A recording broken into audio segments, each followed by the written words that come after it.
Колыбель ведьмаков школы Волка, пристанище одиноких охотников на монстров, ностальгическое место для Цири, а также локация, в которой был придуман самый глубоко философский стих всех времен и народов. Ламберт, Ламберт, хер моржовый. Ламберт, Ламберт, вредный хуй.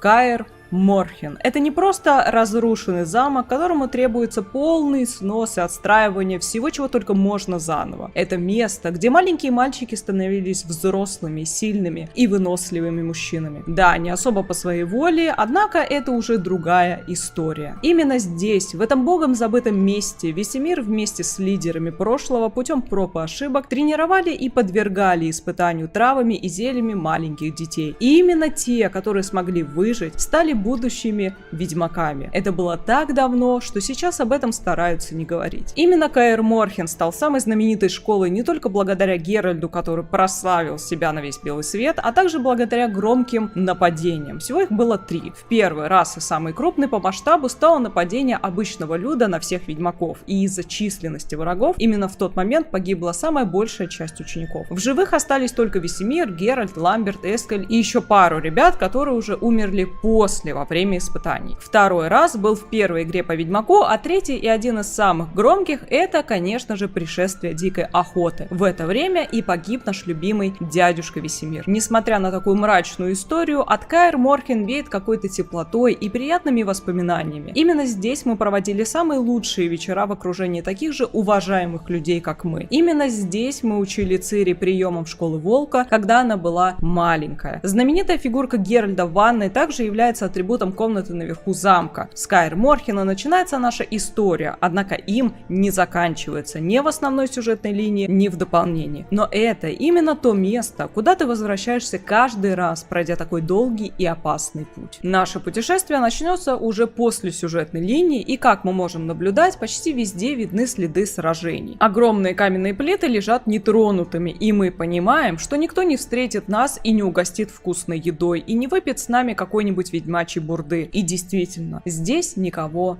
нет. Как только мы заходим в замок, то перед нами открывается огромный зал. Мы видим, как краска уже почти слезла со стен и потолков, виднеется кирпич, по бокам стоят коробки, бочки и инструменты, забытые и никому не нужные. Прямо в зале стоят деревянные кроватки, на которых спали ученики, и здесь же был обеденный зал. Да, это далеко не Корво Бьянка, однако Каэр Морхен для меня такой же родной, особенно после прочтения всех книг. У этих стен будто есть глаза и уши, и они помнят все, что здесь происходило.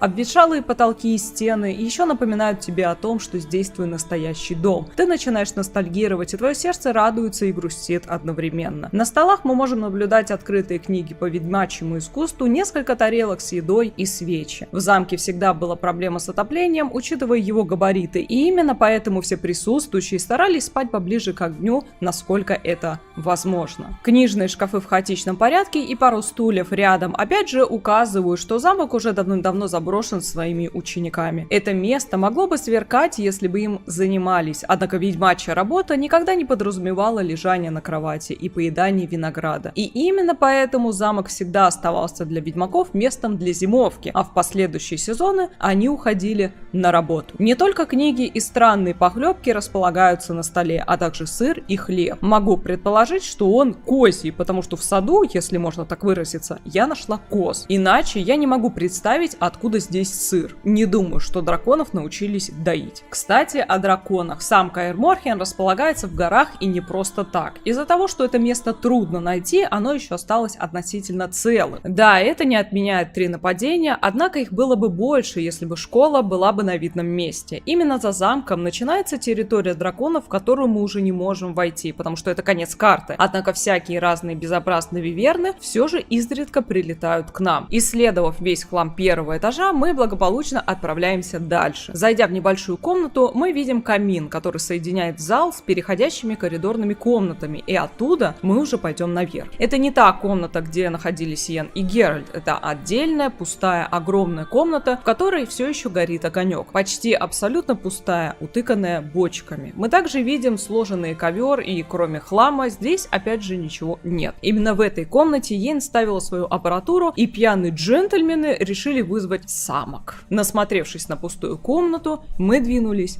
дальше. Из зала есть несколько лестниц, однако дальше дверей нет. Там находятся сундуки и коробки, и чтобы найти какие-нибудь интересные места, нужно побродить. Пока я продолжала изучать зал, я наткнулась на тот самый стол с картой, за которым проводили последний совет все новоприбывшие для битвы с дикой охотой. Карта, пара книг и вино напоминает нам о том, что все мы когда-то собирались вместе ради общей цели. И даже несмотря на потери, в моем сердце все еще теплится иллюзорная надежда, что мы когда-нибудь смогли бы вот так сесть и поговорить. По бокам замка мы можем видеть клетки, и для кого именно они предназначались, мы не знаем, так как замок до нас был кем-то облагорожен. Однако можно предположить, что не все мутации Ведьмака были безопасны. Однако это всего лишь догадки, поэтому я не акцентирую внимание на клетках. Наконец я нашла дверь на другой второй этаж, нашу опочивальню. Именно с этой ванны все и началось. И именно с этого прекрасного, божественного и умопомрачительного женского тела с запахом сирени и крыжовника все и продолжилось. Благо, моя богиня переехала вместе со мной в Корво Бьянка, и мне не надо грустить по ней. Это место всего лишь приятная ностальгия, не вызывающая никаких негативных воспоминаний. Здесь все не так просто, и какой этаж действительно является последним, неизвестно, так как есть еще маленькие высотные башенки, к которым нет доступа. На втором этаже располагается комната дядюшки Весемира, нашего любимого, доброго и мудрого дядюшки, который учил Цири, и пока он думал, что она не видит, дремал прямо на стуле. Старенький уже был наш дядюшка Весемир. Именно у Весемира была самая большая библиотека, и он был единственным, кто помнил еще старые методы лечения, заклинания и прочие интересные знания для ведьмаков. Его комната никогда не потеряет его дух, и наши воспоминания оживают именно здесь, смотря на этот стул и разбросанные книги вокруг. Вид с балкона открывается потрясающий. Величественные горы вдалеке и небольшая стая птичек показывают, что это место все еще живое и настоящее. Но ведь с третьего этажа все же лучше.